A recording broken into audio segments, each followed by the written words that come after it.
அளவற்ற அருளாளனும் நிகரற்ற அன்புடையவனுமாகிய எல்லாம் வல்ல ஏக இறைவனின் அமைதியின் சமாதானமும் அனைத்து மக்கள் மீதும் நின்று நிலவட்டும் என்ற அழகிய முகமன் வார்த்தையோடு ஆரம்பம் செய்கின்றேன். அஸ்ஸலாமு அலைக்கும் ரஹ்மத்துல்லாஹி வ பரகாத்துஹு. சிறப்பு வாய்ந்த சிவகங்கை மாவட்டம் திருப்பத்தூர் நகரத்திலே நடைபெற்றுக் கொண்டிருக்கின்ற தமிழ்நாடு முஸ்லிம் முன்னேற்ற கழகத்தின் ஒன்றிய அரசு கொண்டு வந்திருக்கின்ற வக்ஃபு திருத்த சட்டத்தை கண்டித்து நடைபெறுகின்ற இந்த கண்டன பொதுக்கூட்டத்தினுடைய தலைமை பொறுப்பேற்றிருக்கின்ற மாவட்டத்தினுடைய மனிதநேய மக்கள் கட்சியினுடைய செயலாளர் மரியாதைக்குரிய கமரல் ஜமான் அவர்களே, கூட்டத்திலே முன்னிலை வகித்துக் கொண்டிருக்கின்ற மனிதநேய மக்கள் கட்சி மற்றும் தமுமுகவுடைய மாவட்ட பொருளாளர் அன்சாரி அவர்களே, தமிழ்நாடு முஸ்லிம் முன்னேற்ற கழகத்தினுடைய மாவட்ட செயலாளர் அப்துல் முத்தலிப் அவர்களே, தமுமுக மற்றும் மனிதநேய மக்கள் கட்சியினுடைய இந்த மாவட்டத்தினுடைய தலைவர் துல்கர்னைன் சேட் அவர்களே, மேடையிலே வீற்றிருக்கின்ற தமிழ்நாடு முஸ்லிம் முன்னேற்ற கழகத்தின் மாநில தொண்டரணியினுடைய துணை செயலாளர் அன்புக்குரிய சகோதரர் ஜே.எம். பர்கி அவர்களே, மனிதநேய மக்கள் கட்சியினுடைய இளைஞரணி மாநில துணை செயலாளர் இம்ரான் கான் அவர்களே, நுகர்வோர் பாதுகாப்பினுடைய அணியினுடைய பொறுப்பாளர் சையது சபியுல்லா அவர்களே, காஜா முஹியத்தீன் அவர்களே, அமானுல்லா அவர்களே, வரிசை முகமது அவர்களே, அப்பாஸ் மகந்திரி அவர்களே, சிக்கந்தர் பாதுஷா அவர்களே, கான் முகமது அவர்களே, எனக்கு முன்னாலே இங்கே சிறப்புரையாற்றி அமர்ந்திருக்கின்ற மதிப்பிற்கும் மரியாதைக்கும் உரிய இந்திய யூனியன் முஸ்லிம் லீக்கினுடைய மாவட்ட தலைவர் ஹைதர் அலி அம்பலம் அவர்களே, திராவிட முன்னேற்ற கழகத்தின் மாவட்ட சிறுபான்மை துணை அமைப்பாளர் சாக்கன் அவர்களே, தமிழ்நாடு சிறுபான்மை மக்கள் நலக்குழுவிலே இருந்து இங்கே சிறப்புரையாற்றி அமர்ந்திருக்கின்ற மரியாதைக்குரிய தோழர் இரா வேணுகோபால் அவர்களே, சிபிஐ-எம்னுடைய மாவட்ட செயலாளர் தோழர் ஏ.ஆர். மோகன் அவர்களே, மிகச் சிறப்பாக இங்கே கருத்துக்களை சிறப்புரையாய் தந்து அமர்ந்திருக்கின்ற எங்கள் மரியாதைக்குரிய தோழர் இந்திய கம்யூனிஸ்ட் கட்சியினுடைய ராமச்சந்திரன் அவர்களே, எனக்கு முன்னாலே இங்கே பேசி அமர்ந்திருக்கின்ற மரியாதைக்குரிய சிவகங்கை மாவட்டத்தினுடைய டவுன் ஹாஜி முகமது ஃபாரூக் ஆலிம்சா பண்பை அவர்களே, எனக்கு முன்னாலே இங்கே பேசி அமர்ந்திருக்கின்ற பசீர் அகமது அவர்களே, ஷேக் தாவூத் அவர்களே, ரஹமத்துல்லா அவர்களே, காதர் பாஷா அவர்களே, ஷேக் முகமது ஷா அவர்களே, ராஜா முகமது அவர்களே, முகமது எஹியா அவர்களே, சமஸ்கான் அவர்களே, சிறப்புரையாற்றி அமர்ந்திருக்கின்ற தமிழ்நாடு முஸ்லிம் முன்னேற்ற கழகத்தினுடைய மாநில செயலாளர் இந்த மாவட்டத்தின் பொறுப்பாளர் தொண்டி சாதிக் பாஷா அவர்களே, சட்டமன்றத்தினுடைய உறுப்பினர் மாங்குடி எம்எல்ஏ அவர்களே, இறுதியாக நன்றி உரை ஆற்ற இருக்கின்ற மனிதநேய மக்கள் கட்சியினுடைய நகர செயலாளர் ராணா ரஹமத்துல்லா அவர்களே, இங்கே திரளாக கூடியிருக்கின்ற பெரியோர்களே, பல்வேறு மதங்களை பின்பற்றி வாழ்ந்து கொண்டிருக்கிற எங்கள் தொப்புள் கொடி உறவுகளே, காவல்துறை மற்றும் உளவுத்துறை சகோதரர்களே, வக்ஃபு திருத்த சட்டம் இந்த நாட்டிலே மோசடியாக இந்த திருத்த சட்டத்தை உடனடியாக அமுல்படுத்தி 1000 ஆண்டுகளுக்கு மேலாக இந்த நாட்டில் முஸ்லிம்கள் இறைவன் பாதையிலே கொடுத்துக் கொண்டிருக்கிற சொத்தை எப்படியாவது இல்லாமல் செய்து இரத்த ஆறு ஓட விட்டு முஸ்லிம்கள் வாழ்ந்த அடையாளங்கள் இந்த நாட்டிலே சிதைப்பதற்காக முஸ்லிம்களுடைய வரலாறை துடைத்தறிவதற்காக, முஸ்லிம்களுடைய அடையாளங்களை இல்லாமல் செய்வதற்காக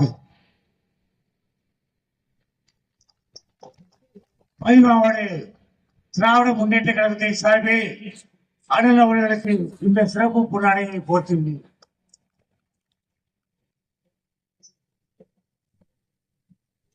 முஸ்லிம்களுடைய அடையாளங்களை இல்லாமல் செய்து இந்த நாட்டிலே வாழ்ந்து கொண்டிருக்கிற 30 கோடி முஸ்லிம்களை ஒன்று அடிமைப்படுத்துவது அல்லது இல்லாமல் செய்வது, இதுதான் அவருடைய திட்டம். முஸ்லிம்கள் மட்டுமல்ல, இந்தியாவில் வாழ்ந்து கொண்டிருக்கிற சிறுபான்மை மக்களான கிறிஸ்துவர்கள், இந்த நாட்டின் பௌத்த சமயத்தை பின்பற்றி வாழுகிற சமய மக்கள், சமண மதங்களை பின்பற்றி வாழக்கூடியவர்கள், ஒடுக்கப்பட்ட பிற்படுத்தப்பட்ட மக்கள், மலைவாழ் மக்கள், இவர்களை எல்லாம் இந்த நாட்டில் அடிமைப்படுத்துகிற ஒரு முயற்சியின் தொடக்கம் தான் இது போன்ற சட்டங்களை இந்த நாட்டிலே கொண்டு வந்து பாசிச வெறிபிடித்த பயங்கரவாத ஒன்றிய அரசு காட்டாட்சி நடத்தி கொண்டிருக்கிறது. பாராளுமன்றத்திலே இரவு 1:30 மணிக்கெல்லாம் விவாதம் நடத்தப்பட்டு 232 பேர் எதிர்த்த இந்த சட்டத்தை அவர்கள் மெஜாரிட்டியை பயன்படுத்தி இந்த சட்டத்தை கொண்டு வந்திருக்கிறார் என்று சொன்னால், அதற்கு ஒப்புதல் வழங்கப்பட்டிருக்கிறது என்று சொன்னால், இது மட்டுமல்ல, இன்னும் இந்த நாட்டில் ஏராளமான சட்டவிரோத செயல்களை இந்த ஒன்றிய பாரதிய ஜனதா அரசு செய்யும். சட்டத்தை பற்றி எங்களுக்கு கவலை கிடையாது. இந்திய அரசியலமைப்பு சட்டம் எங்களுக்கு கோமணத்துக்கு சமம் என்று சொல்லுகின்ற அயோக்கியர்கள் இந்த தேசத்தின் ஆட்சியிலே இருக்கின்ற வரை இந்த நாடு வேடிக்கை பார்க்கிற மக்களை கொண்ட நாடாகத்தான் இருக்கும் என்பதில் இந்த மாற்று கருத்தும் எங்களுக்கு இல்லை. நாங்கள் இதைவிட எதிர்பார்க்கிறோம். ஒன்றிய அரசிடத்திலே இருந்து, மோடி அமித்ஷாவிடத்திலே இருந்து நாங்கள் நன்மை எதிர்பார்க்கவில்லை. அவர்கள் நன்மையை செய்ய இயலாது. அவர்கள் பாசிச பயங்கரவாதிகள். மோடியும் அமித்ஷாவும் இந்த நாட்டினுடைய மக்களுக்கு எதிரானவர்கள், சூழ்ச்சியிலே ஆட்சியை பிடித்தவர்கள், மத பயங்கரவாதத்தினுடைய சூழ்ச்சியிலே தான் அவர்கள் ஆட்சி கட்டிலே அமர்ந்திருக்கிறார்கள். இதை இந்த நாட்டினுடைய மக்கள் புரிந்து கொள்ள வேண்டும். இன்று நேற்றல்ல, முஸ்லிம், இந்துக்கள், கிறிஸ்துவர்கள் இந்த நாட்டில் அண்ணன் தம்பிகளாக வாழுகிற இந்த நிகழ்வு நேற்று முந்தா நாள் நடந்ததல்ல. 1000 ஆண்டு காலம் இந்த மண்ணின் மைந்தர்களாக, பாவன் மச்சான்களாக, உறவு முறை பேசிக் கொள்கிற சொந்தங்களாய், வல்லங்களாய் வாழ்ந்து கொண்டிருக்கிற ஒரு குலை காய்களை இங்கே சிதைத்துக் கொண்டிருக்கிறார்கள். இதை இந்த நாட்டு மக்கள் விளங்கி இருக்கிறார்களா? பிஜேபி தமிழ்நாட்டில் எழாது. பிஜேபிக்கு தமிழ்நாட்டில் அறிவுள்ள எவனும் ஓட்டு போட மாட்டான் என்பதில் எந்த மாற்று கருத்தும் எங்களுக்கு இல்லை. ஆனால் ஒன்றிய அரசை கையிலே வைத்துக் கொண்டு தமிழ்நாடு உள்பட, கேரளா உள்பட, கர்நாடகா உள்பட அவருடைய ஆதிக்க வெறி பிடித்து அந்த ஜாதி உணர்வை காட்டிக் கொண்டிருப்பதை நாம் பார்த்துக் கொண்டிருக்கிறோம். துடைத்து எறியப்பட வேண்டியவர்கள் இவர்கள். ஏதோ முஸ்லிம்களுக்கு எதிராக சட்டத்தை கொண்டு வந்து விட்டார்கள் என்பதற்காக நாங்கள் இங்கே பேசவில்லை. இந்திய தேசம் குரங்கு கையில் கிடைத்த பூமாலை போல இந்திய தேசம் மோடி என்ற குரங்கு கையிலே கிடைத்திருக்கிறது. அந்த பூமாலை நாடு நாடாக சிதைக்கப்படுவதற்கு முன்னால் இந்த இந்தியாவை நீங்களும் நாடும் போராடி காப்பாற்ற வேண்டும், நிலைநிறுத்த வேண்டும். நீங்கள் இந்த நாட்டிலே ஏன் இன்னும் புரட்சி ஏற்படவில்லை? புரட்சி ஏற்படுவதற்கான முகாந்திரம் இந்த நாட்டில் நடைபெறவில்லையா? புரட்சிக்கான எல்லா சூழ்நிலைகளும் இந்த நாட்டில் ஏற்பட்டு விட்டது. இறைவன் இந்த தேசத்தை காப்பாற்றிக் கொண்டிருக்கிறான் என்றுதான் நான் சொல்லுவேன். அவ்வளவு கொடுமைகளை நாங்கள் அனுபவித்து விட்டோம். 2002 இதே நரேந்திர மோடி முதலமைச்சராக இருக்கிற போது குஜராத்தில் எந்த காரணமும் இல்லாமல், முஸ்லிம்களிடத்தில் எந்த தவறும் கிடையாது, கோத்ரா ரயில் பெட்டியை முஸ்லிம்கள் எரிக்கவில்லை. அதனுடைய ஆவணங்கள், ஆய்வுகள் என்ன சொல்லுகிறது? அந்த ரயில் பெட்டியிலே இருந்த சிலிண்டர் தீப்பிடித்துத்தான் அந்த கோத்ரா ரயில் பெட்டி எரிந்தது, எஸ்ஆர் பெட்டி எரிந்தது என்று ஆய்வறிக்கையை சமர்ப்பித்ததற்கு பின்னாலும் முஸ்லிம்கள் தான் இந்த ரயில் பெட்டிக்கு தீ வைத்தார் என்று சொல்லி 58 பேர் இறந்த காரணத்தை காட்டி 5000 முஸ்லிம்கள் குஜராத்திலே படுகொலை செய்யப்பட்டார்களே. 1500க்கும் மேற்பட்ட பெண்கள் பாலியல் பலாத்காரம் செய்யப்பட்டார்கள். 12 பேர், 15 பேர், 20 பேர் சேர்ந்து ஒரு முஸ்லிம் பெண்ணை ஒவ்வொரு முஸ்லிம் பெண்ணாக கற்பழித்தார்கள். இந்த நாடே பார்த்தது. யாராவது தடுத்தார்களா? இங்கே இருந்து சத்தம் மட்டும்தான் வருகிறது. புரட்சி ஏற்பட்டதா? 5000 முஸ்லிம்களை இழந்து நின்றோம். இந்த முஸ்லிம்கள் இந்த நாட்டில் சகோதர சமுதாயம், மனிதாபிமானம் உள்ள சகோதர சமுதாயம், நீங்கள் சிந்தித்து பாருங்கள். 5000 பேரை பலி கொடுத்து விட்டு அமைதியாய் இந்த மேடையிலே நாங்கள் பேசிக் கொண்டிருக்கிறோம். துப்பாக்கி எடுத்தோமா? குண்டுகளை தூக்கினோமா? இல்லை. ஜனநாயக தேசத்தின் விழுமியங்களை கட்டி காத்துக் கொண்டிருப்பவர்கள் நாங்கள். அதைத்தான் செய்து கொண்டிருக்கிறோம். எங்களால் இயலாதா? 30 கோடி முஸ்லிம்களில் 1 கோடி பேர் தியாகம் செய்வதற்கு, உயிரை துறப்பதற்கு தயாராகிவிட்டால் இந்த நாட்டில் என்ன மிச்சமாகும்? சகோதரர்களே, சிந்தித்து பாருங்கள். நீங்கள் 1 கோடி பேர் தங்கள் உயிர்களை அர்ப்பணிப்பதற்கு துணிந்து விட்டால் 30 கோடி முஸ்லிம்கள் இந்த நாட்டில் உயிர் வாழ முடியும் என்று நான் நினைத்தால் என்னவாகும்? ஆனால் இதோ பேசி இருக்கிறாரே ராமச்சந்திரன் அண்ணன் அவர்கள், வேணுகோபால் அவர்கள் இங்க உட்கார்ந்து பேசி சென்றார்களே, இந்த சகோதரர்கள் எங்களுக்கு நம்பிக்கை ஊட்டுகிறார்கள். அருமை இஸ்லாமிய சகோதரர்களே, உங்களின் நீதிக்கு பின்னால் நாங்கள் உங்களுக்கு துணையாக இருப்போம் என்று பேசி சென்றிருக்கிறார்கள். அதற்காக நாங்கள் கைகட்டி பொறுமையாக இருந்து கொண்டிருக்கிறோம். சகோதரர்களே, 5000 பேர் உயிர்கள் சிதைக்கப்பட்டது. 1500 பெண்கள் படுகொலைக்கு ஆளாக்கி இந்த நரேந்திர மோடி, இந்த அமித்ஷாவுடைய தலைமையிலே அந்த படுகொலை நடந்தது. இன சுத்திகரிப்பு நடந்ததா இல்லையா? நாட்டு யாருக்குமே தெரியாதா இது? நான் அமெரிக்காவில் நடந்த கதையை பேசுகிறேனா? மெக்சிகோவில் நடந்த கதையை பேசுகிறேனா? ஆஸ்திரேலியாவில் நடந்த கதையை பேசுகிறேனா? நம்முடைய தாய் திருநாடான இந்தியாவின் ஒரு மாநிலத்தின் முஸ்லிம்கள் படுகொலையை நான் இப்பொழுது பேசிக் கொண்டிருக்கிறேன். இப்பொழுது 25 வயது இருக்கிறவனுக்கு அந்த வரலாறு தெரியாது. 30 வயது இருக்கிறவனுக்கு அந்த வரலாறு தெரியாது. 40 வயதிற்கு அதிகமானவர்களுக்கு தான் இந்த வரலாறு தெரியும். 5000 முஸ்லிம்கள் குற்றுயிரும் கொலை உயிருமாக எரித்துக் கொல்லப்பட்டார்கள். துண்டு துண்டாக வெட்டி எரியப்பட்டார். யாராவது தண்டிக்கப்பட்டிருக்கிறார்களா? எந்த நீதிமன்றமாவது 5000 முஸ்லிம்கள் படுகொலை செய்ததற்கு ஒரு நாயையாவது தண்டித்திருக்கிறதா? ஏன் தண்டிக்கவில்லை? கண்டுபிடிக்க முடியாதா? கண்டுபிடிக்க முடியவில்லையா?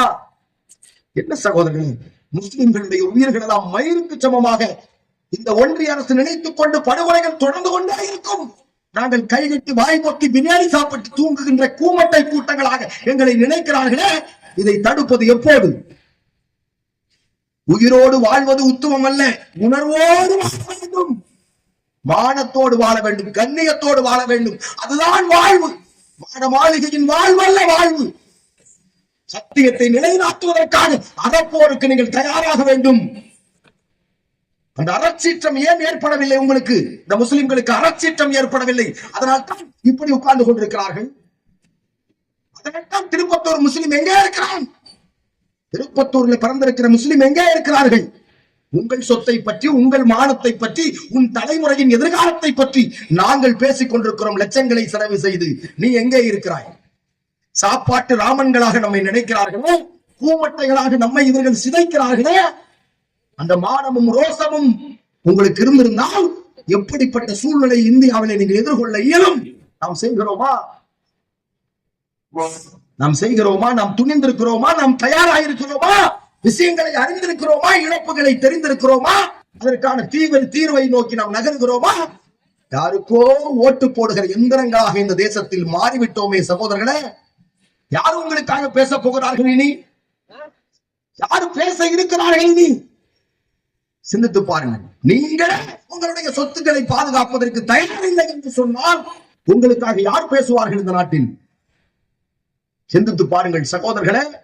ஒரு கர்ப்பிணி பெண்ணினுடைய வயிற்றை சூலாயுதம் கொண்டு குத்தி அந்த வயிற்றிலே இருக்கக்கூடிய சிசுவை வெளியே எடுத்து பெட்ரோல் ஊற்றி எரித்து விட்டு சொல்லுகிறான், முஸ்லிம் சிசுவை நான் அழித்து விட்டேன், எரித்து விட்டேன், கொன்று விட்டேன் என்று சொன்னவன் பாபு பஜ்ரங்கி உயிரோடு இருக்கிறான். வெளியிலே நடமாடி கொண்டிருக்கிறான். அவனை பற்றி 2025 இந்த மாதத்துல ஒரு படம் எடுக்கிறான். யார்? முஸ்லிம் அல்ல. அந்த திரைப்படத்தை எடுத்து அந்த வரலாற்றை இந்த உலகத்துக்கு சொன்னவன் பிருத்திவிராஜ் என்று சொல்லக்கூடிய இந்து சகோதரன். சுகுமார் என்ற நடிகனுடைய மகன். கேரளாவிலே அந்த திரைப்படம் வெளியிட்டவுடன் RSS அவனை மிரட்டுகிறது, பாரதிய ஜனதா கட்சி அவனை மிரட்டுகிறது. அந்த படத்தினுடைய கதாநாயகன் மோகன்லால் மிரட்டப்படுகிறார். இந்த படத்தை திரையிட நாங்கள் விடமாட்டோம் என்று சொன்னவுடன் நம்முடைய கம்யூனிஸ்ட் தோழர் கேரளாவுடைய முதலமைச்சர் பினராயி விஜயன் அவர்கள் குடும்பத்தோடு அமைச்சர் பெருமக்களோடு MLA-க்களோடு அந்த திரைப்படத்தை ஏற்றல போய் பார்க்கிறார். முஸ்லிம்கள் குஜராத்திலே சிதைக்கப்பட்டதை பார்த்து அருமையான வரலாற்று பதிவை நீங்கள் செய்திருக்கிறீர்கள், நான் தருகிறேன் பாதுகாப்பு, அந்த படம் இங்கே ஓட வேண்டும் என்று சொன்னார் பினராயி விஜயன். அதற்கு ஒரு தோழர் தேவைப்படுகிறார் கம்யூனிஸ்ட்ல. நீங்கள் தயாரா? முஸ்லிம்கள் அதற்காக என்ன செய்கிறோம்? வரலாற்றை வெளியே கொண்டு வந்தார். எந்த பாபு பஜ்ரங்கி நரோடா பாடியா குஜராத்தில் 110 முஸ்லிம்களை படுகொலை செய்தானோ அதே பாபு பஜ்ரங்கியை அந்த படத்தின் வில்லனாக காட்டினார்கள். அதே பெயர்லேயே படம் ஓடிக்கொண்டிருக்கிறது. படத்தினுடைய பெயர் எம்பு ராஜ். 3 நாட்களில் 150 கோடி ரூபாய் பார்த்த படம். எந்த RSS பயங்கரவாதியாலோ அந்த படத்தினுடைய பகுதிகளை, காட்சிகளை வெட்ட முடிந்ததை தவிர அந்த படத்தை நிறுத்த முடியவில்லை. படம் ஓடிக்கொண்டிருக்கிறது. அந்த படத்தை எடுத்த, அந்த படத்திற்கு பொருளாதார செலவழித்த தயாரிப்பாளர் நடிகர் பிருத்திவிராஜினுடைய வீட்டுக்கு ஈடி ரைடு போகிறது. ஈடியை விட ஒரு கோவணம் இந்த நாட்டில் உண்டா? அது RSS-இன் கோவணம். கேவலமற்ற இந்த ஈடி ரைடு நடத்துற அதிகாரிகள் இவெல்லாம் அரசாங்கத்துல வேலை பார்க்கிறவனா? இதுக்கு வேலை செய்யலாமல்ல? சிந்தித்து பாருங்கள். இவர்கள் தான் அரசு அதிகாரிகளா? நான் கேட்கிறேன். மக்களுடைய வரிப்பணத்திலே சம்பளம் வாங்கி இந்த மக்களுக்கு விழிப்புணர்வை செய்கின்றவர்கள் மீது ரைடு போகிறார்கள். யாராவது பிஜேபியை கண்டித்தால் அவர் வீட்டுக்கு ரைடு, அமைச்சருடைய வீட்டுக்கு ரைடு. அதிமுக கூட்டணியிலே சேர்த்தவில்லை என்று சொன்னால் எடப்பாடியினுடைய மாமனாருக்கு ரைடு. என்னையா இது?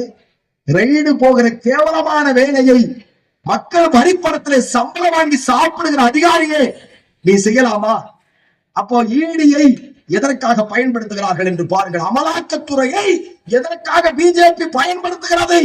அமலாக்கத்துறை அமித்ஷாவின் கால் செருப்பு. இந்த பொழப்பு செய்யலாமா? இந்த அதிகாரிகள் இந்த பொழப்பை விட்டுறோம், இதுக்கு மேல செய்யக்கூடாது. மிரட்டப்படுகிறார்கள், மக்கள் மிரட்டப்படுகிறார்கள். முஸ்லிம்கள் விழிப்புணர்வற்றவர்களாக பிரியாணி கூட்டமாக மாறிவிட்டார்கள். முஸ்லிம்கள் நீங்கள் துணிந்தால் உங்களுக்கு வேறான் தேவையா? ஏன் துணிய மறுக்கிறீர்கள்? இந்த உலகத்தின் வாழ்வு அவ்வளவு ருசித்து விட்டதா? இந்த உலகத்தில் மரணத்தை பற்றி உங்களுக்கு சிந்தனை இல்லையா? வாழ்வுதான் முக்கியமா? மானம் போனாலும் வாழ்ந்து சாவேன் என்று நீங்கள் நிற்கிறீர்களா? நீங்கள் வாழ்வீர்கள், உங்கள் பிள்ளை வாழுமா? நீங்கள் கட்டி வைத்திருக்கிறீர்களே மாட மாளிகை, அதில் யாருக்காக? உன் வாரிசுக்காக. உன் வாரிசு கையில் அந்த வீடு இருக்குமா? உன்னுடைய பெண் மக்களுக்கு கற்பு இருக்குமா? இந்த நாட்டுல இருந்திருக்கா? இப்போ இருக்கா? சொல்லுங்கள். நம்முடைய பெண் மக்களுடைய கற்பு தானே 5000 பேர்களை, 1500 பேர் பெண்கள் பாலியல் பலாத்காரம் செய்யப்பட்டார்கள் 2002. கர்ப்பிணி பெண்ணை கொன்றவனுக்கு கூட தண்டனை இல்லை சகோதரர்கள். இந்த நாட்டில 26 பேர் காஷ்மீர்ல கொன்றவுடன் அதை உலகளாவிய விஷயமாக மாற்றினார்களே, அது ஒரு தவறானது என்று சொன்னால், அதை தீவிரவாதிகள் என்று செய்தார்கள் என்று சொன்னால் அந்த தீவிரவாதிகள் மீது நடவடிக்கை வேண்டும். அதை செய்தது பாகிஸ்தான் என்றால் அந்த பாகிஸ்தான் மீது தடை விதிக்க வேண்டும். அதுல மாற்று கருத்து எங்களுக்கு இல்லை. ஆனால் 5000 முஸ்லிம் குஜராத்திலே கொல்லப்படுகிறான். 1810 முஸ்லிம்கள் மும்பையிலே கொல்லப்பட்டால், அஜ்மீர் தர்காவிலே குண்டுவெடிப்பு நடந்தது. அதுல எத்தனை முஸ்லிம்கள் இறந்து போனார்கள்? மாலேகான் சவுக்கு தெருவிலே குண்டு வெடித்தது. அந்த குண்டை வைத்தது பிரக்யா சிங் தாகூர் என்ற பெண்மணி சாமியார். அந்த சாத்துவி சாமியார் இன்னைக்கு பாராளுமன்றத்திலே உறுப்பினராக உட்கார்ந்து கொண்டிருக்கிறார். தண்டனை கொடுத்தார்களா? ஏ முஸ்லிம் சமுதாயமே, உன் மானம் நாறு நாராக கிழிக்கப்பட்டிருக்கிறது. உன் பொருளாதாரம் எதற்கு யூஸ் ஆகும்? உன் மானத்தை காப்பாற்றுமா உன் பொருளாதாரம்? உன்னோட மாட மாளிகை வைத்துக் கொண்டு என்ன? உன் இடமே கேவலமாய் செத்துக் கொண்டிருக்கிற போது உன்னுடைய பொருளாதாரமும் உன்னுடைய வசதி வாய்ப்பும் உன்னுடைய பதவியும் என்ன மதிக்கப்படும் நீங்க நினைக்கிறீங்க? அதுவா நமக்கு முக்கியம்? மானத்தை, உயிரை வைத்தவர்கள் உங்களோடு உயிரோடு இருந்திருந்தால் இப்படி இந்த நாட்கள் கடந்து போகுமா? இப்படித்தான் இந்த நாடு செல்லுமா? இவ்வளவு படுகொலைகளுக்கு பிறகு நாயகம் ஸல்லல்லாஹு அலைஹி வஸல்லம் அவர்கள் சாப்பிட்டு விட்டு தூங்கி விடுவார்களா? யாரை நீங்கள் இறைவனுடைய தூதராக பின்பற்றுகிறீர்கள்? யாரை பின்பற்றுகிறீர்கள் நீங்கள்? இந்த உம்மத்தை யார் கையிலே தந்து விட்டு போனார்கள் நபிகள் நாயகம் ஸல்லல்லாஹு அலைஹி வஸல்லம் அவர்கள்? அந்த உணர்வு நமக்கு இருக்கிறதா? அதனால்தான் அவன் நம்மை தொடர்ந்து கருவறுக்கிறான். பர்தா கூடாது என்கிறான். நீ என்ன ஆடை உடுக்க வேண்டும் என்பதை அவன் தீர்மானிக்கிறான். நீ என்ன சமைக்க வேண்டும், உன் அடிப்படையிலே ஒரு முஸ்லிம் வீட்டில என்ன சமைக்க வேண்டும் என்று யார் தீர்மானிக்கிறார்? நரேந்திர மோடியும் அமித்ஷாவும் தீர்மானிக்கிறான். அதை கேட்டுக்கொண்டுதான் நாடு வாழ்ந்து கொண்டிருக்கிறது. கர்நாடகாவில் மாட்டு இறைச்சி இருக்கா? பெங்களூர்ல போய் மாட்டுக்கறி சாப்பிட முடியுமா? நீங்க தமிழ்நாட்டுல நீங்க மாட்டுக்கறியும் சாப்பிடலாம், மாட்டினுடைய அப்பங்கறியும் சாப்பிடலாம். பக்கத்தில் இருக்கிற ஒசூர் தாண்டி போய் பெங்களூர்ல போய் நீங்க ஒரு மாட்டுக்கறி கேட்டு பாருங்க. அப்ப என்ன? பெங்களூர் கர்நாடகா இந்தியாவில இல்ல, அப்படிதான் அர்த்தம். இந்தியாவில் இருந்திருந்தால் ஏன் தமிழ்நாடு இருக்கக்கூடிய மாட்டு இறைச்சி, கேரளாவில இருக்கக்கூடிய மாட்டு இறைச்சி கர்நாடகாவிலே இல்லை? ஆந்திரா, நீ போய் கேரளாவில் சொல்லிப்பார், அமித்ஷாவும் மோடியும் மாட்டு இறைச்சி யாரும் கை காம்பாடு இல்லான்னு கேரளால சொல்லி பாரு, ஒன்னு அறுத்து சாப்பிட்டுருவாங்க. ஏன்னா அது கெண்டக பூமி, அங்க பசி அதிகம். நீ மாட்டு இறைச்சி கூடாதுன்னா சொன்னவன் அறுத்துருவாங்க. வேற என்ன? மக்களுடைய உணவு உரிமை, வழிபாட்டு உரிமை, அவன் வாழுகிற உரிமை, அவன் நம்பிக்கையின் உரிமை, அதை நிர்வகிக்கிற உரிமை, இதை எல்லாமே ஃபண்டமெண்டல் ரைட்ஸ், அடிப்படை, இந்த நாட்டில் நமக்கு இருக்கக்கூடிய அடிப்படை உரிமைகள். அந்த உரிமைகள் மீது தாக்குதல் நடத்தப்படுகிறது. முஸ்லிம் சமுதாயம் வேடிக்கை பார்த்துக் கொண்டிருக்கிறது. பொதுக்கூட்டத்தை கூட மிக தொலைவில் நின்று பார்க்கிற இப்படிப்பட்ட மக்களாக இந்த முஸ்லிம் சமுதாயம் மாறி போனதின் தண்டனையை நாம் இன்றைக்கு அனுபவித்துக் கொண்டிருக்கிறோம். சகோதரர்களே, நீங்கள் உணர்வால் உண்டப்பட்ட ஒரு சமுதாயம் இன்றைக்கு உணர்வற்ற ஜனங்களாக மாறிக்கொண்டிருப்பதை நான் வேதனையோடு பார்க்கிறேன். ஒரு கம்யூனிஸ்ட் தோழர் உங்களை பற்றி வருத்தப்படுகிறார், கவலைப்படுகிறார், அதற்காக பேசுகிறார், அதற்காக வழக்கு வாங்குகிறார், அதற்காக நீதிமன்றம் செல்லுகிறார். ஆனால் முஸ்லிம் சமுதாயம் அப்படி இருக்கிறதா? எப்படி இருக்காங்க? சூழ்நிலையை சிந்தித்து பாருங்கள் சகோதரர்களே. முஸ்லிம்களுடைய வக்ஃப் சொத்து 9,40,000 ஏக்கர். அரசாங்கம் சும்மா தந்த சொத்தா? இல்லை. உங்களுடைய முன்னோர்கள், மூதாதையர்கள் உங்களுக்கு பள்ளிவாசல் கட்டுவதற்கு, உங்களுடைய மதரசாக்களுக்கு, உங்கள் பள்ளி பிள்ளைகள் படிப்பதற்கு, உங்களை கொண்டு போய் அடக்கம் செய்கிற கபர்ஸ்தானுக்காக விட்டு சென்ற சொத்து, அல்லாவின் பாதையிலே கொடுத்த சொத்து. இறந்து போகிற கடைசி தருவாயிலே கொடுத்திருப்பார், வாழ்ந்திருக்கிற காலத்திலே கொடுத்திருப்பார். அல்லாவின் பெயரால் இதை நான் விட்டு செல்கிறேன், புண்ணியம் தேடுவதற்காக, சொர்க்கத்துக்கு செல்வதற்காக நம்முடைய முன்னோர்கள் சம்பாதித்த சொத்தை, அந்த நிலத்தை நமக்காக விட்டு சென்றதை ஆட்டைய போட துடிக்கிற அமித்ஷாவின் மோடியையும் பிடித்து முழுக்குகிற முஸ்லிம்கள் எங்கே இருக்கிறீர்கள் நீங்கள்? அதன் மூலமாகத்தான் இந்த தேசத்திற்கு நன்மை பயக்கும். நீங்கள் உங்களுக்காக மட்டும் போராடவில்லை, அநீதிக்காக போராடுகிறீர்கள், நியாயம் கிடைப்பதற்காக போராடுகிறீர்கள், அயோக்கியர்களை எதிர்த்து போராடுகிறீர்கள், பாசிச வெறி பிடித்த பயங்கரவாதிகளுக்கு எதிராக போராடுகிறீர்கள். இந்தியாவின் 142 கோடி மக்களுடைய எதிர்காலத்திற்காக நீங்கள் போராடுகிறீர்கள். அந்த போராட்டத்திற்கு யாரும் நீங்க தான் முன்வர வேண்டும். இந்தியாவுடைய விடுதலைக்கு யார் முன்னணியிலே நின்றார்கள்? இந்தியாவும் பிரிட்டிஷ்காரனையும் எதிர்த்து நிற்க முடியும் என்ற தாரக மந்திரத்தை இந்த உலகத்துக்கு கற்றுக் கொடுத்தது யார்? முஸ்லிம்கள். இன்றைக்கு உங்களுடைய வீரம் எங்கே போனது? அந்த வீரம் செறிந்த சமுதாயம் இன்னைக்கு என்னவாக இருக்கிறது? பிரியாணி கூட்டமாக மாறிவிட்டது. சாப்பிட்டமா, தூங்கணுமா, எந்திரிச்சமா, சாப்பிட்டமா, தூங்கணுமா, ஒரு நாள் மௌத்து வந்துதான் எவனா ஒருத்தர் தொட வச்சானா கொண்டு போய் அடக்கம் பண்ணானான்னு வாழ்றதுக்கு பேர் வாழ்க்கை என்றால் இது வாழ்க்கை அல்ல, இது நாற்றம், இது வாழ்க்கை அல்ல. 23 ஆண்டு காலம் இறைவனிடத்தில் இந்த செய்தி வந்த நபிகள் நாயகம் ஸல்லல்லாஹு அலைஹி வஸல்லம் அவர்கள் 23 ஆண்டு காலம் அவர் ஒரு நாள் கூட நிம்மதியாக உறங்கியதில்லை. நாயகம் ஸல்லல்லாஹு அலைஹி வஸல்லம் சொல்கிறார்கள், நான் உறங்கி படுத்திருப்பேன், என் கண்கள் மூடி இருக்கும், எனது மனது திறந்திருக்கும் என்று சொன்னார் நபிகள் நாயகம் ஸல்லல்லாஹு அலைஹி வஸல்லம். எப்படிப்பட்ட புரட்சியாளர்! உம்மத்தே உம்மத்தே என்று கவலைப்பட்டார். விதவைகளுக்காக, அபலைகளுக்காக, ஏழைகளுக்காக, அனாதைகளுக்காக, அடிமைப்படுத்தப்பட்ட மக்களுடைய விடுதலைக்காக போராடிய நபிகள் நாயகம் ஸல்லல்லாஹு அலைஹி வஸல்லம் உம்மத்துக்களே, எப்படி சொரணையற்றவர்களாக நாம் மாறி இருக்கிறோம் பாருங்கள். எந்த கூட்டத்திலே நாம் பிறந்திருக்கிறோம் சிந்தித்து பாருங்கள். நாமோ யார் நம்முடைய தலைவர்? உறங்கியவரா? இந்த மனித சமூகத்தின் விடுதலைக்காக போராடிய போர்வாள் நபிகள் நாயகம் ஸல்லல்லாஹு அலைஹி வஸல்லம். அவருடைய உறுப்பினராக, தொண்டராக, அவருடைய உம்மத்தாக இந்த பூமியிலே பிறந்து விழிபிதுங்கி நிற்கிறோம். என்ன செய்வதென்று அறியாமல் நிற்கிறோம். எந்த மேடையிலே நம்மை பற்றி பேசுகிறார் என்று தெரியாமல் இருக்கிறோம். எப்படி இந்த நவீன யுகத்திலே, இந்த செல்போன், இந்த வலைதள யுகத்திலே, இவ்வளவு விசுவல் கம்யூனிகேஷன் உள்ள இடத்துல என் தம்பி அசாத் செய்திகள் எவ்வளவு வருகிறது, எவ்வளவு விளம்பரப்படுத்தப்பட்டிருக்கிறார்கள். இந்த கமரல் ஜமான் எப்படிப்பட்ட உணர்வாளர்! நான் அவரை போய் சந்தித்தேன். உடல்நிலை சரியில்லாத இந்த கமரல் ஜமான் அவர்கள் எப்படிப்பட்ட உத்வேகம், எவ்வளவு ஸ்பீடான என் அன்பு சகோதரன் என்னை இந்த மண்ணுக்கு கூட்டிட்டு வந்தவர் அவர். இதே போல பொதுக்கூட்டத்தில் பேசுவதற்கு, ஆர்ப்பாட்டத்தில் கலந்து கொள்வதற்கு அந்த கமரல் ஜமான் அவர்கள் என்னை அழைத்து கொண்டு வந்தார். அவருடைய வேகத்தை பார்த்து பிரமித்து போனவன் நான். அப்படிப்பட்ட இடத்திலே எப்படியாக நாம் நின்று கொண்டிருக்கிறோம் பாருங்கள் சகோதரர்களே. எவ்வளவு வலைதளங்களிலே விளம்பரம். இன்றைக்கு கூட அந்த செய்திகளை மாநில செயலாளர் சாதிக் அவர்கள் போடுகிறார்கள். இந்த பொதுக்கூட்டத்தினுடைய செய்திகளை, விளம்பரங்களை போடுகிறார்கள். ஆனால் கண்ணு தெரியாத கூட்டமாக முஸ்லிம்கள் இருந்து கொண்டிருக்கிறார்கள். இறைவா, அவர்களுக்கு பார்வையை கொடு, இந்த முஸ்லிம் சமுதாயத்துக்கு பார்வையை கொடு என்று நான் துவா செய்கிறேன். எப்படி உங்களுடைய பார்வை திசை திருப்பப்பட்டிருக்கிறது, உங்கள் மனநிலை மாற்றப்பட்டிருக்கிறது. எந்த பக்கமோ நீங்கள் திசை திருப்பப்பட்டிருக்கிறீர்கள். யாராலோ நீங்கள் திசை திருப்பப்பட்டுக் கொண்டிருக்கிறீர்கள். நீங்கள் உங்களுக்காக போராடாமல் இந்த தேசத்தில் விடிவு என்பது உங்களுக்கு கிடையாது. நம்ம முன்னாடி இழுத்து போட்டு கற்பழிப்பான், நீங்க பார்த்துக்கிட்டு நிக்கிறத தவிர வேறு வழி இல்லை. நடந்தது அதுதான், நடந்தது அதுதான். உத்தரப்பிரதேசத்தில் யோகி இப்ப பண்ணிக்கிட்டு இருக்கான். உங்க தங்கச்சிய, உங்க அக்காவை. உணர்வு இருக்கா? கோபம் வருதா? சொரண வருதா?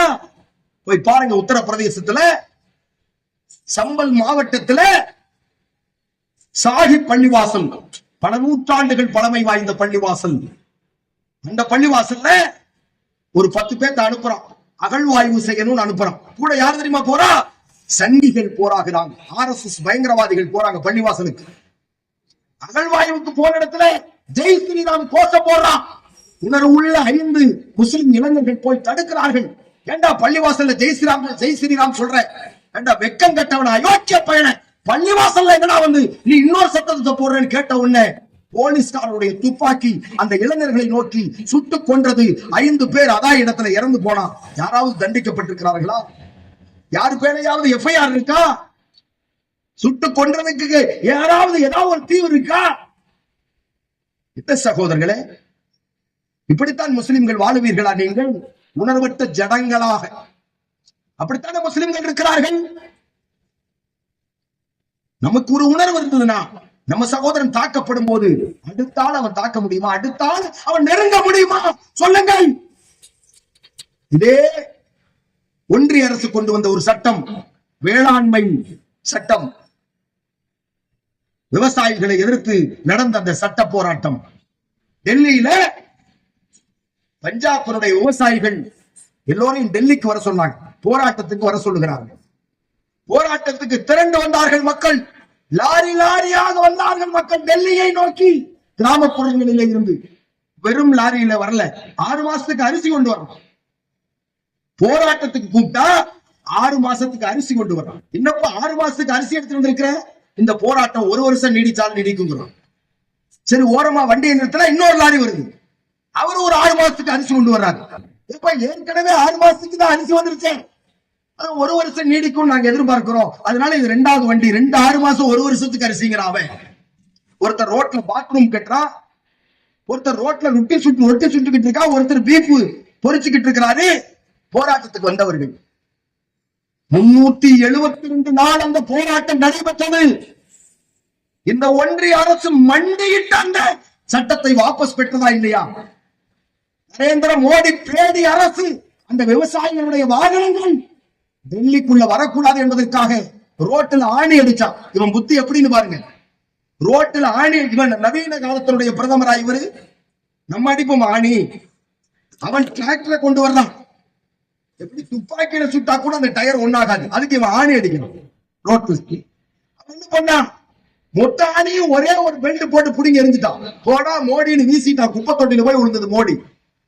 என்ன சகோதரர்களே, அவர்களுக்கு ஆகரம் இருக்கிறதா? நாளை மறுமை நாள்ல விசாரணை இருக்கிறதா? கேள்வி கணக்கு இருக்கிறதா? தியாகம் செய்யணுங்கிற ஏதாவது விதிவிலக்கு அவர்களுக்கு ஏதாவது விதி இருக்கிறதா?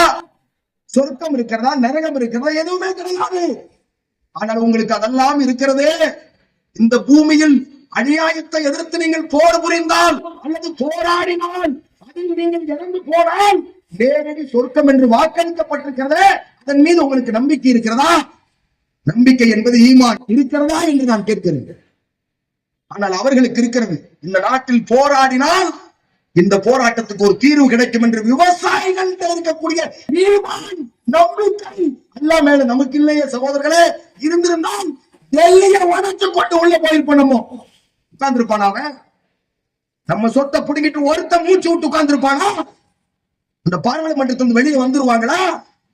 எல்லாத்தையுமே நம்ம முற்றுகையிட்டு இருப்போம். ஆனால் முஸ்லிம்கள் முஸ்லிமாக இல்லை. அதற்குத்தான் நான் பேசிக் கொண்டிருக்கிறேன்.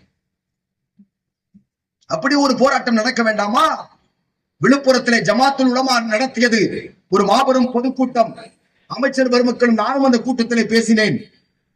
அந்த உலமாக்களுக்கு நான் வைத்த கோரிக்கை, இந்திய அளவில் ஒரு அமீரை தேர்ந்தெடுங்கள், ஒரு தலைவரை தேர்ந்தெடுங்கள். டெல்லியில போய் உட்காருங்க, உட்கார்ந்து கொண்டு மாநிலத்துக்கு ஒரு அமீரை தேர்ந்தெடுங்கள்.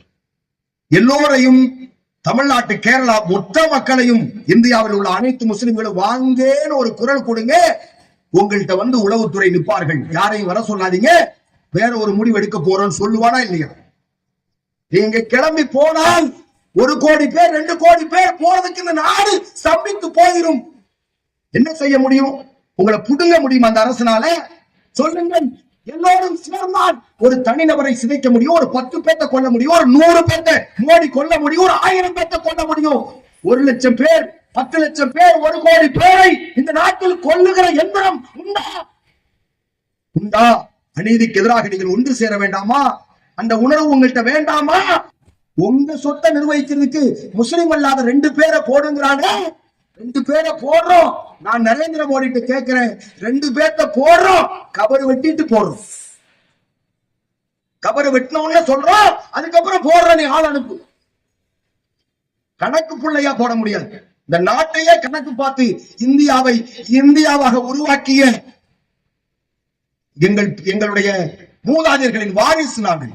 இந்தியாவை இந்தியாவாக சமைத்து 800 ஆண்டு காலம், 800 ஆண்டு காலம் இந்திய திருநாட்டை ஆட்சி செய்து நிர்வாகம் செய்த எங்களுடைய சொத்துக்கு, இந்த வக்ஃபு சொத்துக்கு நிர்வாகம் பண்றதுக்கு முஸ்லிம் அல்லாத 2 பேரை போடுன்னு சொல்லி எவ்வளவு பெரிய முட்டா பையன். எங்களுடைய வலிமை உனக்கு தெரியலையே. சாதுதான், முஸ்லிம்கள் சாதுதான். குஜராத்தில் கொன்ற போதும் நாங்கள் சாதுவானோம். மும்பையிலே நீ படுகொலை செய்த போது நாங்கள் சாதுவானோம். நீ உத்தரப்பிரதேசத்தில் எங்கள் பள்ளிவாசலை இழுந்து கொண்டிருக்கிற போது நாங்கள் சாதுதான். நான் சொல்லுகிறேன், இந்த சாது மனம்தான் பெண்கள் கொள்ளாது. ஞாபகம் வைத்துக் கொள்ளுங்கள். இறுதி ஒரு முடிவு நாங்கள் எடுப்போம், எங்கள் உலமாக்களை வைத்துக் கொண்டு. அதனால்தான் அமைதியா இருக்கும். சாவுன்னு எங்கள் உலமாக்கள் சொல்லுவார்கள். அல்லாவின் பாதையில் சகிதாகக்கூடியவர்கள் வாருங்கள் என்று சொல்லுவார்கள். அப்போது இந்த நாட்டிலே இருந்து ஒரு பெரும் கூட்டம் புறப்படும், உயிர் தியாகம் செய்வதற்காக, எங்களுடைய உயிரை தியாகம் செய்வதற்காக. அது சும்மா வடை சுடுற மாதிரி சுற்றுவோமா இந்த உயிரை? சும்மா கொடுத்துருவோமா இந்த உயிரை? உயிரை கொடுத்தோம். 1 லட்சம் பேர் இந்திய விடுதலைக்காக பிரிட்டிஷ் ஏகாதிபத்தியத்தை எதிர்த்து இறந்த போது 1 லட்சம் பேர் இறந்து போனார்கள், கொலை செய்யப்பட்டார்கள். 1 லட்சம் பேர், அதில் 69,000 பேர் முஸ்லிம். 69,000 பேர் முஸ்லிம். போய் பாருங்க கேட் ஆஃப் இந்தியாவை. கேட் ஆஃப் இந்தியாவிலே எங்களுடைய பெயர்கள் பொறிக்கப்பட்டிருக்கும். அதையெல்லாம் மோடியும் அமித்ஷாவும் படி, அதோட உன் வாழ்க்கை முடி. அதுபடி 68,000 பேரை படிச்சுட்டு எப்ப நீ வீட்டுக்கு போவ? அவ்வளவு நீ படித்து முடிக்க முடியாத பெரும் வரலாற்றை இந்திய தேசத்தில் செய்தவர்கள் முஸ்லிம்கள்.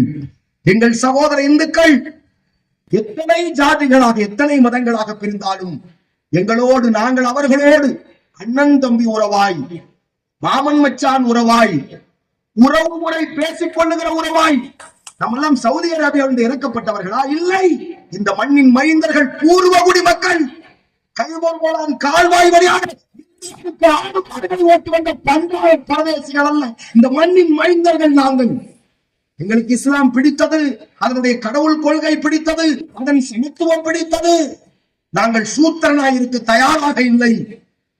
மானத்தோடு மடிய வேண்டும் என்பதற்காக சூத்திரன் என்ற இந்து நிலையிலே இருந்து நாங்கள் சமாதானத்தையும் சாந்தியும் விரும்புகிற அமைதியின் மார்க்கமான இஸ்லாமிய மார்க்கத்தை பின்பற்றினோமே தவிர நாங்கள் வெளிநாட்டிலே இருந்து இறக்குமதி செய்யப்பட்டவர்கள் அல்ல என்பதை மோடியும் அமித்ஷாவும் புரிந்து கொள்ளுகிற காலம் நெருங்கிவிட்டது சகோதரர்களே.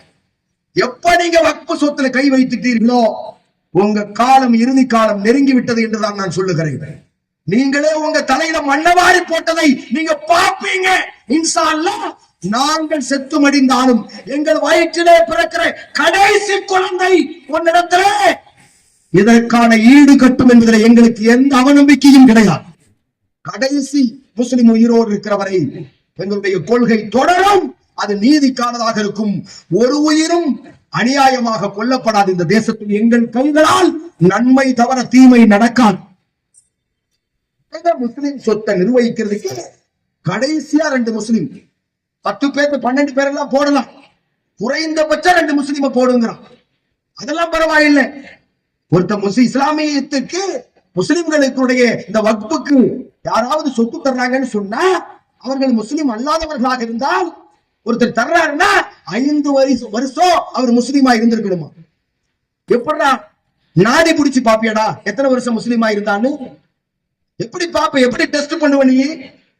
மரணிக்கிற நேரத்துல ஒருத்தர் கொடுப்பார், நான் இந்த சொத்தை அல்லாவின் பாதையில் கொடுக்கிறேன் சொல்லி ஒரு பிரபாகரன் இறந்து போவார், ஒரு பெரிய சாமி இறந்து போவார். நீ என்ன பண்ணுவ? இறந்து போனவரை எழுப்பி எத்தனை வருஷம் முஸ்லீமா இருந்தேன்னு கேப்பியா? என்னங்க சட்டம் இது? எவ்வளவு முட்டாள்தனமான ஒரு சட்டத்தை ஏளனப்படுத்துகிற முகமாக நம்ம கொண்டு வர பாருங்க. அதெல்லாம் பரவாயில்லை. இன்னொரு சட்டம், 12 வருஷம் யாராவது வக்ஃப் சொத்தை அபகரித்து வைத்திருந்தால் 12 வருஷம் வச்சா 12 வருஷம் கழிச்சு அந்த சொத்து உங்களுக்கு சொந்தம். யாருக்கு? அபகரித்தவனுக்கு சொந்தம். என்னங்க இதெல்லாம்? இல்ல, 12 வருஷம் வக்ஃப் சொத்தை யாராவது ஆக்கிரமிக்கப்பட்டு வைத்திருந்தால் அது உங்களுக்கே சொந்தம். இவனுக்கு பொண்டாட்டிய 2 வருஷம் யாராவது வச்சிட்டு இருந்தா அந்த பொண்டாட்டி அவனுக்கே சொந்தம் சொன்னா விட்டுவாங்கடா? இது நியாயமா?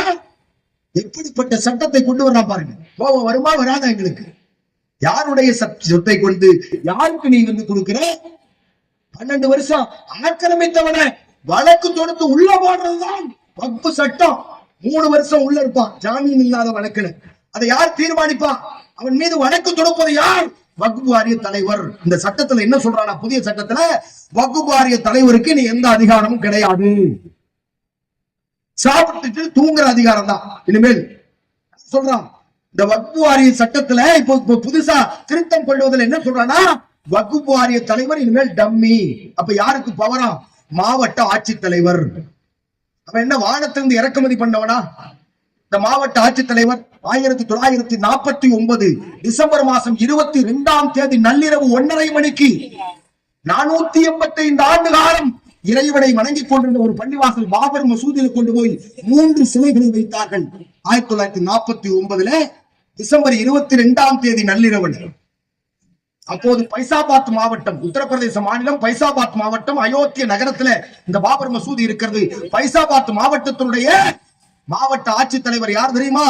கே நையார். அவன் ஒரு RSS காரன்.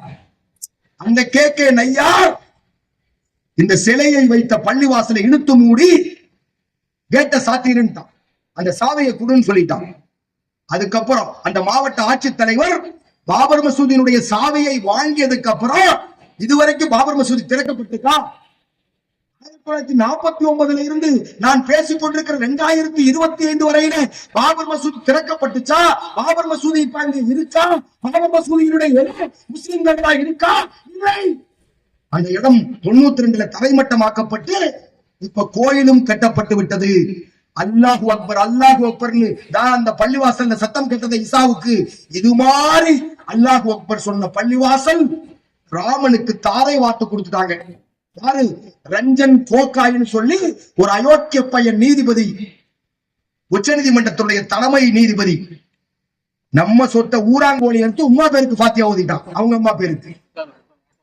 எவ்வளவு பெரிய கேவலமான பிறவிகள் எல்லாம் இந்த தேசம் கண்டிருக்கிறது என்பதற்கான எவிடன்ஸ் இதெல்லாம். ரஞ்சன் கோகாய்ங்க 485 ஆண்டு கால நம்முடைய சொத்தை அப்படியே தாரை வார்த்துட்டான். கொடுத்துட்டு முஸ்லிம்கள் எங்கேயோ போய் ஒரு பள்ளிவாசல் கட்டிங்கன்னு சொல்லிட்டு ராஜ்யசபாவுடைய எம்பி பதவியோ வாங்கிட்டு அவன் போயிட்டான். இவன் தான் இந்த நாட்டில் இருக்கக்கூடிய சட்டத்தை நடத்தக்கூடியவர்கள், நீதி செலுத்தக்கூடிய நீதிமான்கள். இப்படிப்பட்ட நாட்டில் மாவட்ட ஆட்சித்தலைவருக்கே இனி அதிகாரம் என்று சொன்னால் இதை ஏற்றுக்கொண்டு தொப்பி போட்டு பள்ளிவாசலுக்கு போயிட்டு வர்ற முஸ்லிம்கள் முட்டாள் என்று தானே அவன் நினைச்சிருக்கான். முஸ்லிம்கள் சொத்தை நிர்வகிக்க தெரியாதவர்கள், முஸ்லிம் சொத்தை பாதுகாப்பு தெரியாதவர்கள், அவர்கள் சாப்பாட்டு ராமன்கள் நினைக்கிறானா இல்லையா? என்னுடைய கேள்வி அதுதான். முஸ்லிம் சமுதாயமே, நீங்கள் எழ வேண்டும். நீங்கள் எழுவதற்கு முன்னால் சிந்தித்து நீங்கள் எழ வேண்டும், நீங்கள் அணி சேர வேண்டும். ரப் அதுதான் சொல்லுகிறார். இதுவெல்லாம் இந்த உலகத்தில் நடக்கும், நீங்கள் உங்களை பலப்படுத்திக் கொள்ளுங்கள் என்று சொல்லுகிறார்.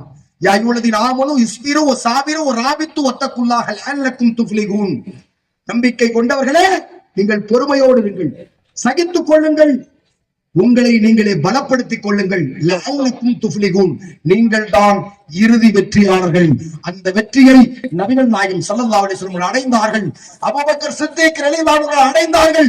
உமர் ரலியல்லாஹு அன்ஹு அரபு சாம்ராஜ்யம் முழுவதும் இஸ்லாமிய தலைமையின் கீழே கொண்டு வந்தார்கள். ஆனால் நீங்கள் இருக்கின்ற உங்களுடைய தலைமைகளை இழந்து கொண்டிருக்கிறீர்கள். இது எவ்வளவு பெரிய வீழ்ச்சி, எவ்வளவு பெரிய அவமானம், எவ்வளவு பெரிய பாதிப்பு உங்களுக்கு வந்திருக்கிறது. சிந்தித்து பாருங்க. 8,72,000 ப்ராப்பர்ட்டி நம்மளுடையது இந்தியாவில் முஸ்லிம்களுடைய வக்ஃப் சொத்து எவ்வளவு? 8,72,000 ப்ராப்பர்ட்டி. இந்த பள்ளிவாசல் ஒரு ப்ராப்பர்ட்டி. இந்த இடம், நான் பேசிக் கொண்டிருக்கிற இந்த இடம் வக்ஃப் நிலமாக இருந்தால் அது ஒரு ப்ராப்பர்ட்டி. எனக்கு எதிரில் உள்ள பில்டிங் வக்ஃப் நிலமாக இருந்தால் அது ஒரு ப்ராப்பர்ட்டி. அப்போ 1, 2, 3 இப்படி என்னன்னீங்கன்னா 8,72,000 ப்ராப்பர்ட்டி முஸ்லிம்களுடைய வக்ஃப் சொத்து. இதுதாங்க நம்ம எதுக்காக இது? நம்முடைய ஆண்கள் போய் பள்ளிவாசல்ல தொழுகிறதுக்கு பள்ளிவாசல் வேணும். அதுதான் நம்முடைய அடையாளம். நான் கோவையிலே வாழ்ந்தேன், இறந்து விடுவேன், எனக்கு ஒரு வரலாறு இருக்காது, எனக்கு ஒரு அடையாளம் இருக்காது. காலப்போக்கில நான் யாருன்னே தெரியாது. ஏதோ சாதிக்கு வாழ்ந்தார், அவருடைய அடையாளம் தொண்டையில இருக்காது. சாதிக்கு சிலை வைப்பாங்களா? கொடி கம்பத்துல கொடி ஏற்றுவாங்களா? இல்லை, அடையாளம் போயிடும்.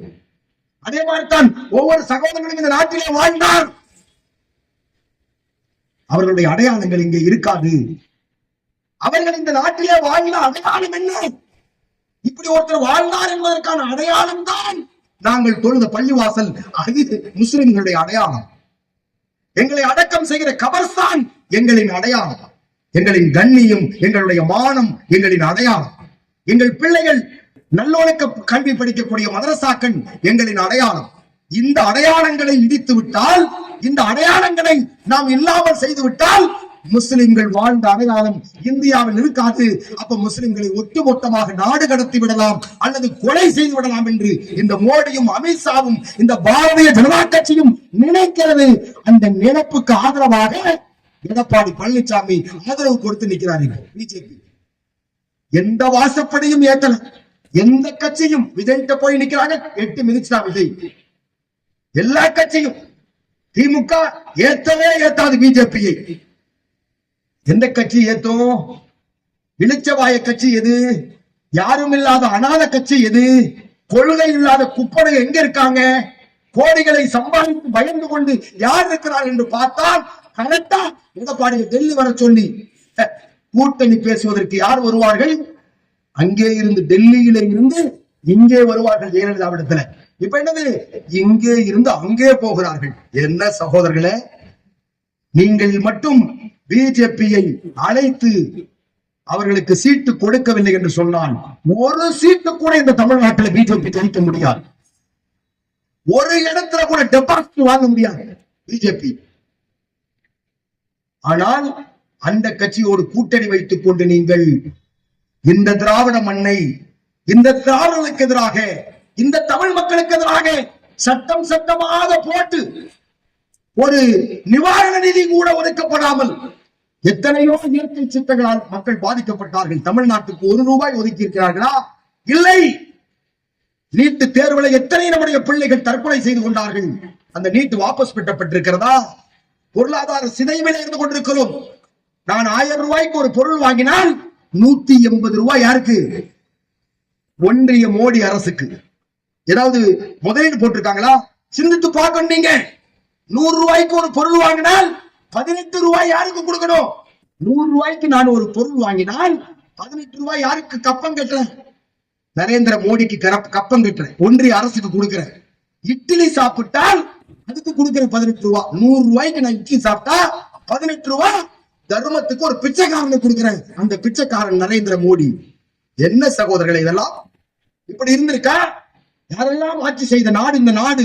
ஜவஹர்லால் நேரு, இந்திரா காந்தி, ராஜீவ் காந்தி, சந்திரசேகர், மொரார்ஜி தேசாய், எப்படிப்பட்ட பிரதமர்கள், மன்மோகன் சிங், எல்லோரும் ஆட்சி செய்த இந்த மண்ணிலே இந்த மாதிரி ஒரு அருவருக்கத்தக்க கேவலமான ஈனத்தனமான ஒரு ஆட்சி நடந்திருக்கா? என்னுடைய காசுலே வாழுகிறார்கள் அவர்கள். 1 ரூபாய் எனக்கு ஒதுக்கீடு பண்றாங்களா? எங்கே ஒதுக்கீடு பண்ணப்படுது? உத்தரப்பிரதேசத்துக்கு ஒதுக்குறா, மத்திய பிரதேசத்துக்கு ஒதுக்குறா, இமாச்சல பிரதேசத்துக்கு ஒதுக்குறா. ஆனால் நான் தான் வரி அதிகமாக கொடுக்கிறேன். தமிழ்நாட்டில் தான் அதிகமான வரி போகிறது. 1 ரூபாய் காசு ஒதுக்கப்படுகிறதா? என்ன சகோதரர்களே, 2000 கோடி ரூபாய் தர்றோம். இந்திய திணி. தமிழ்நாட்டுடைய முதலமைச்சர் மு.க. ஸ்டாலின் அவர்கள் சொன்னார்கள், 2000 கோடி அல்ல, நீ 10,000 கோடி கொடுத்தாலும் இந்தியை உள்ளே அனுமதிக்க மாட்டோம் என்று சொன்னார். நினைத்து பாரு. இப்ப கூட நாங்க திமுகவுக்கு ஓட்டு கேட்டோம். திமுகவுடைய 39 எம்பிக்கள் வெற்றி பெற்றார்கள். பாராளுமன்றத்திலே வக்பு திருத்த சட்டம் அமல்படுத்தப்படுகிற போது 232 எம்பிக்களோடு இந்த மண்ணிலே இருந்து சென்ற 39 பேர். நம்முடைய சு வெங்கடேசன் இருக்கிறார், இந்த மதுரை மாவட்டத்தினுடைய எம்பி, கம்யூனிஸ்ட் தோழர். அவருடைய கேள்விக்கு பீஸ் சாப்பிட்டு வரேன்னு எந்திரிச்சு போயிட்டார் நரேந்திர மோடி. வரவே இல்லை. அதுக்கப்புறம் அப்படியே பாரிஸ் போய், அமெரிக்கா போய், எங்கேயோ போயிட்டார். இதான் நிலைமை. ஒரு வெங்கடேசனை இந்த பாராளுமன்றம் சமாளிக்க முடியவில்லை. அதுதான் திராவிட மாடல் ஆட்சி என்பதை இங்கு தமிழ்நாடு வெளிக்காட்டிக் கொண்டிருக்கிறது. சகோதரர்களே, ராசா பேசுகிறார், சட்டப்படி பேசுகிறார். கேட்ட கேள்விக்கு அமித்ஷா இங்க முடிக்கிறான், அங்க முடிக்கிறான், இங்க முடிக்கிறான், பதில் இல்லை, மறுப்பு போட்டு கீழே விழுகிறான். என்ன சகோதரர்களே, நம்முடைய பங்களிப்பு என்ன? இந்த தோழர்கள், இந்த சகோதரர்கள், இந்த திராவிட முன்னேற்ற கழகத்துடைய எம்பிக்கள் அடிச்சு நிகழ்த்துறாங்க. இப்படி எல்லாம் பேச முடியுமா என்று சிந்திக்கிற அளவுக்கு ஒரு பாராளுமன்றத்தில் இந்த மக்கள் குரல் கொடு. ஆண் பிள்ளைகள், முதுகெலும்புள்ள பிள்ளைகள் தமிழ்நாட்டிலிருந்து சென்றிருக்கிற பாராளுமன்ற பிள்ளைகள், அவர்களுக்கு தான் நாங்கள் ஓட்டு கேட்டோம். சகோதரர்களே, இன்னைக்கு அவர்கள் தான் குரல் கொடுத்தோம். அவர்கள் தான் நீதிமன்றம் சென்றார்கள். பாரதிய ஜனதா கட்சியினுடைய இந்த சட்டத்துக்கு எதிராக போராடி கொண்டிருக்கிறார்கள். முஸ்லிம் சொத்தை பாதுகாப்பதற்கு அவர் கபில் சிவில் முஸ்லிம் அவர் இல்லை. இந்து சகோதரர் அவர் உச்ச நீதிமன்றத்தில் போய் நிற்கிறார். முஸ்லிம்களுடைய சொத்துக்கள் மீது இந்த அரசு தாக்குதல் நடத்திக் கொண்டிருக்கிறது. இது இந்திய அரசியலமைப்பு சட்டம் பிரிவு 26 வழங்கப்பட்டிருக்கிற உரிமைக்கு, சட்டத்துக்கு எதிரானது என்று அங்கே நீதிபதியிடம் பேசியவுடன் அவர் பிரிவு 26 பார்த்துவிட்டு ஆமா ஆமா இது சட்டத்துக்கு எதிரானதுதான் என்று அந்த RSS வக்கீல்கிட்ட கேள்வி கேட்கிறாரு. அவன் மயக்கம் போட்டு கீழே விழுந்துட்டான். எப்படா எந்திரிப்பேன்னு கேட்ட உடனே 5ஆம் தேதி எந்திரிக்கிறேன்னு சொல்லி இருக்கிறான். அந்த 5ஆம் தேதி தான் அடுத்த தீர்ப்பு. நான் இப்பொழுது 3ஆம் தேதி பேசிக் கொண்டிருக்கிறேன், 2ஆம் தேதி பேசிக் கொண்டிருக்கிறேன். இன்னும் 3 நாள் இருக்கு. அவன் எந்திரி கோமாவில போயிட்டான். இனி அவனுக்கு நினைவு வந்து போவான். நாங்க சொன்னதெல்லாம் உண்மை, உண்மையை தவிர வேற ஒன்றும் இல்ல. நாங்க முஸ்லிம் சொத்தை ஆட்டையை போட்டு வாழணும்னு தீர்மானிச்சிட்டோம். நாங்கெல்லாம் அவ்வளவு ஈனப்பிறவிகள் என்று அவன் சொல்லுவான். அதையெல்லாம் ஏற்றுக்கொண்டு நம்முடைய நீதிபதி அவர்கள் என்ன தீர்ப்பு வழங்குவார்கள் என்று எதிர்பார்த்துக் கொண்டிருக்கிற தருணம். சகோதரர்களே, முஸ்லிம் சமுதாயம் விழிப்படைய வேண்டும். ஏராளமான விஷயங்களை எனக்கு முன்னாடி பேசினவர்கள் உணர்ச்சி பொங்க கருத்துக்களை உண்மையாக ஆணித்தனமாக இங்கே எடுத்து இயம்பினார்கள். நான் கேட்பது, இந்த நாட்டில் வாழுகிற நீதி செத்து போய் நிற்கின்ற நீதியே கிடைக்காமல் எந்த சட்டத்திலையும் உங்களுக்கு நீதி கிடைக்கவே இல்லை. குஜராத்தினுடைய படுகொலையில கிடைக்கல, மாலேகான் குண்டுவெடிப்புல கிடைக்கல, எங்கேயுமே உங்களுக்கு நீதி கிடைக்கல. அந்த நீதியை கிடைப்பதற்காக நாங்கள் போராடி கொண்டிருக்கிறோம். அதற்காகத்தான் இந்த கூட்டத்தை நம்முடைய சகோதரர்கள் ஏற்பாடு செய்திருக்கிறார்கள். இந்த ஜனம் வெற்றி அடைய வேண்டும், இந்த ஜனம் பாதிக்கப்படக்கூடாது, இந்த ஜனம் நிம்மதியாய் நீதியாய் இந்த நாட்டில் வாழ்ந்த ஜனம், அதை காப்பாற்றுகின்ற முயற்சியை தான் தமிழ்நாடு முஸ்லிம் முன்னேற்ற கழகம் இன்றைக்கு எடுத்து வருகிற 31ஆம் தேதி மதுரையை கலங்கடிக்க செய்கிற ஒரு போராட்டத்தை தமுக அறிவித்திருக்கிறது. உணர்வுள்ள முஸ்லிமே, நீ ஈமான் கொண்டிருந்தால், நீ அல்லாஹ்வை நம்புகிறவனாக இருந்தால் மதுரைக்கு வா. இந்த நாட்டின் ஒன்றிய அரசின் துப்பாக்கிகளுக்கு உன் நெஞ்சை திறந்து காட்டு வா. இன்ஷா அல்லாஹ் அதற்குத்தான் நீங்கள் அழைக்கப்படுகிறீர்கள். ஒரு 2 பள்ளிவாசல்கள் அல்ல. இந்த வக்பு சட்டம் இயற்றப்படுவதற்கு முன்னாடி 1979 மத்திய பிரதேசத்திலே இந்து முஸ்லிம் கலவரத்தை இந்த RSS உருவாக்கியது. அதில் 55 பள்ளிவாசல்கள் இடிக்கப்பட்டது. 1989 பாகல்பூர்ல ஒரு கலவரத்தை உருவாக்கினா, இந்து முஸ்லிம் கலவரத்தை உருவாக்கி முஸ்லிம்கள் கொல்லப்பட்டார்கள். அதில் பள்ளிவாசல் இடிக்கப்பட்டது எவ்வளவு தெரியுமா? 57 பள்ளிவாசல். 1990 ஹைதராபாத்ல ஒரு கலவரத்தை உருவாக்கினான். அதில் இடிக்கப்பட்ட பள்ளிவாசல்கள் எவ்வளவு தெரியுமா? 77 பள்ளிவாசல். இடிக்கப்பட்டதில் தரைமட்டமாக்கப்பட்ட பள்ளிவாசல் 77 பள்ளிவாசல். 2002 குஜராத்ல 5000 முஸ்லிம்கள் கொலை செய்யப்பட்டதை நான் பட்டியலிட்டு காட்டினேன். எம்புரான் திரைப்படமும் அதை சொல்லியது. ஆனால் அந்த திரைப்படமும் சொல்லவில்லை, இங்கேயும் யாரும் பேசவில்லை, எங்கேயும் யாரும் பேசுவதில்லை. குஜராத்தில் 2002 5000 முஸ்லிம் கொல்லப்பட்ட வரலாறு எல்லோருக்கும் தெரிந்திருக்கிறது. ஆனால் 286 பள்ளிவாசல்கள் தரைமட்டமாக்கப்பட்டன. அந்த வரலாறு யாருக்காவது தெரியுமா? அந்த பள்ளிவாசல்கள் எல்லாம் மீண்டும் கட்டப்பட்டிருக்கா? இல்லை. அந்த பள்ளிவாசல்கள் எல்லாம் தரைமட்டமாக்கப்பட்ட இடத்தில் ரோடு போட்டுட்டா சார். உங்க பள்ளிவாசலுக்கு மேல ரோடு போட்டுட்டா, சில இடங்கள்ல குப்பை மேலாக்கிட்டா. இப்பொழுது நான் பேசிக் கொண்டிருக்கிற தருணத்தில் இந்தியா முழுவதும் அகழ்வாய்வு என்ற பெயரில் தொல்பொருள் ஆராய்ச்சியாளர்கள் 118 பள்ளிவாசல்களுக்கு பூட்டு போட்டிருக்காங்க. அங்க எல்லாம் தொழுகை நடக்கிறது இல்லை. போய் பாருங்க, வேலூர்ல ஒரு பள்ளிவாசல் இருக்கு. ஜலகண்டேஸ்வரன் கோயிலுக்கு பக்கத்துல கோட்டைக்குள்ள அந்த பள்ளிவாசல் திறக்கப்படல. 5 போலீஸ பாதுகாப்புக்கு போட்டுட்டு கலத்து கிடக்கிறாங்க. பள்ளிவாசல் திறக்கப்பட 118 பள்ளிவாசல் ஆக ஆயிரக்கணக்கான பள்ளிவாசல்கள் இடிக்கப்பட்டு பிரியாணி சாப்பிட்டு தூங்கி கொண்டிருக்கிறவர்கள் முஸ்லிம்கள். மானத்தோடு பேசிக் கொண்டிருக்கிறேன் நான். பள்ளிவாசல்களை இழந்து உணர்வுள்ள சமுதாயமே, நீங்கள் ஆயுததாங்கிகளாக மாறக்கூடாது, ஆனால் ஈமான்தாரிகளாக நீங்கள் மாற வேண்டும். நமது ஆயுதம் எது தெரியுமா? ஈமான், நம்பிக்கை என்ற ஆயுதம். அந்த நம்பிக்கையை நீங்கள் இழந்து விடாதீர்கள். இதை விட அரிசாட்டியம் பண்ண மோடியோட அப்பனோட அப்பன் பிரவுன் இருக்கான, எகிப்தினுடைய மன்னன், குழந்தைகளை கொண்டு கொண்டிருந்தவன், ஆண் குழந்தைகளை வெட்டி கொலை செய்து கொண்டிருந்த அந்த பிரவுனிடத்திலே இருந்து மனித சமுதாயத்தை காப்பாற்றியவன் வல்ல ரப்புல் ஆலமீன். இந்த மோடி நமக்கு எம்மாந்தரம் சகோதரர்களே. நீங்கள் துணிந்தால், துணிந்தவனுக்கு மத்தியில் எவனுமே நிற்க முடியாது சகோதரர்களே. நீங்கள் துணிவதற்காக நான் பேசிக் கொண்டிருக்கிறேன். இல்லை இல்லை, நீங்கள் துணிந்து வருவீர்கள் என்ற நம்பிக்கையில் பேசிக் கொண்டிருக்கிறேன். நம்பிக்கையில் பேசிக் கொண்டிருக்கிறேன். எனவே அன்புக்குரிய சகோதரர்களே, ஏராளமாக இழந்து விட்டோம். வக்பு சொத்து நம்முடைய கடைசி ப்ராப்பர்ட்டி. இந்த சொத்து இல்லை என்றால் பள்ளிவாசல் இல்லை. இந்த சொத்து RSS கையிலே, பிஜேபி கையிலே போயிருச்சுன்னா, இந்த சட்டம் அவனுக்கு சாதகமாக ஏதாவது ஒரு சட்டம், ஏராளமான சட்டத்தை போட்டிருக்காங்க, அதுல ஒன்றையாவது உச்ச நீதிமன்றம் அமுல்படுத்தும் என்றால் இந்த சொத்து உங்களுக்கு இல்லை. இந்த சொத்து என்னது? பள்ளிவாசல் இல்லை, கபர்ஸ்தான் இல்லை, மதரசா இல்லை. ரொம்ப சந்தோஷமா நீங்க வாழலாம். இந்த 3 இல்லைன்னா பிரச்சனை இல்லை. இல்ல, பிள்ளைகள் ஓத வேண்டியது இல்லை, நீங்க போய் 5 நேரம் தொழுக வேண்டியது இல்லை, வாங்க சொல்ல வேண்டியது இல்லை, வந்துட்டு போன ஃபாரூக் இமாம் இமாமத்து செய்ய வேண்டியது இல்லை, எதுவுமே இல்லை. அடக்கம் செய்யறதுக்கு கபர்ஸ்தான் இருக்காது. எங்கேயாவது சுடுகாட்டுல நீங்க அடக்கம் செய்யப்படுவீங்க. இல்லை என்றால் எரித்து சாம்பலை கொண்டு போய் எங்கேயாவது கரைச்சிருவாங்க. நிம்மதியா இதுதான் நிலை. அதற்கு எதிரான ஒரு அறப்போராட்டத்தை நாங்கள் முன்னெடுத்திருக்கிறோம். திரும்ப உங்கள்கிட்ட பேசுவேங்கிற எந்த நம்பிக்கையிலும் நான் பேசவில்லை. திரும்ப என் வீட்டுக்கு செல்ல மாட்டேன் என்ற நம்பிக்கையிலே தான் நான் வந்திருக்கிறேன். சென்றால் அடுத்த கூட்டம் தென்காசியில இருக்கிறது, அதை நோக்கி செல்லுவோம். முஸ்லிம்களே, அறப்போராட்டத்திற்கு, அறவழி போராட்டத்திற்கு, ஜனநாயக வழி போராட்டத்திற்கு தயாராகுங்கள். காந்தியை கொண்ட RSS-ஐ நாம் எதிர்கொள்வோம். அஸ்ஸலாமு அலைக்கும் வரஹ்மத்துல்லாஹி வபரகாத்துஹு.